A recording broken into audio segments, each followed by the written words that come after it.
qu'apporte Python en tant que langage dans les nouveaux programmes et notamment de mathématiques.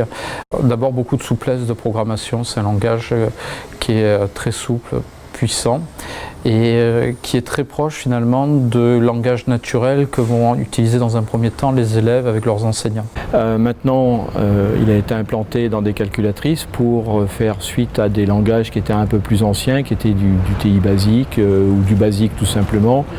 Un premier avantage sur la machine, c'est que l'interface de saisie a été adaptée. Et si plutôt vous vous souvenez plus qu'il faut faire étoile étoile pour avoir l'exposant avec la machine, vous faites 2 et vous appuyez directement comme avant sur l'accent circonflexe et la machine d'elle-même convertit dans l'équivalent Python. C'est un bon langage qui est, je dirais, qui permet très vite de se lancer. Je trouve que c'est quand même un langage qui est plus efficace sur la calculatrice.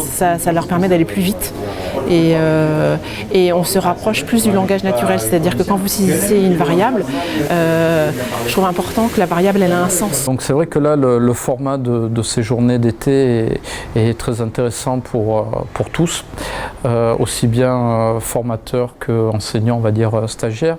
On a le temps de bien faire le tour en 2 jours de la question. D'autre part, c'est vrai que les enseignants vont repartir de là avec les supports à la fois papier et numérique et vont pouvoir dès le début de l'année réinvestir immédiatement tout ce qu'ils viennent de voir. Donc pour un enseignant de lycée professionnel, c'est une grande nouveauté. En sachant qu'on est pluridisciplinaire, qu'on fait des mathématiques et des sciences physiques, donc on n'a pas forcément beaucoup étudié tout ce qui était algorithme dans notre cursus. Justement, Texas Instruments va fournir beaucoup de ressources à la sortie et donc ça va pouvoir avoir juste un débroussaillage. Après, il y aura beaucoup de travail personnel à faire à côté. C'est la première année que je programmais en Python. Donc j'ai fait avec mes élèves, j'ai essayé de m'adapter, d'apprendre avec eux, enfin un peu avant eux, mais d'apprendre avec eux. Et bon, je sens qu'il me faut un peu plus de choses pour aller un peu plus loin. Cette année, ce n'est qu'un changement de langage à mon avis. Mais bon, il y a un vocabulaire, il y a une méthode de faire qui est encore différente et on a besoin de se former. On a des grosses classes, c'est pas évident, 20-40 à faire de la programmation. Voilà, donc il faut être performant.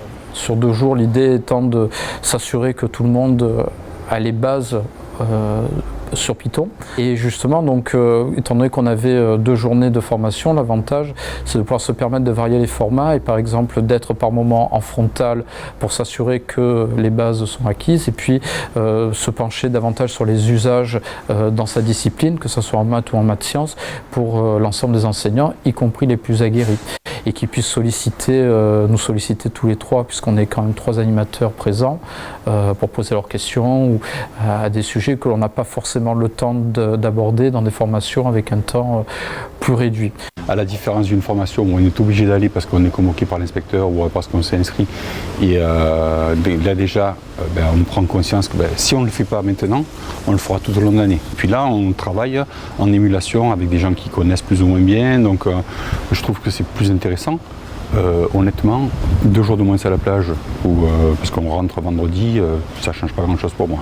De tout mon temps d'enseignement, c'est la première fois que je fais un stage pendant mes vacances. Pourquoi ? Parce que j'ai trouvé que ça pouvait être intéressant et que ça me permettait peut-être de démarrer mieux cette année que ce que je n'ai fait l'année dernière.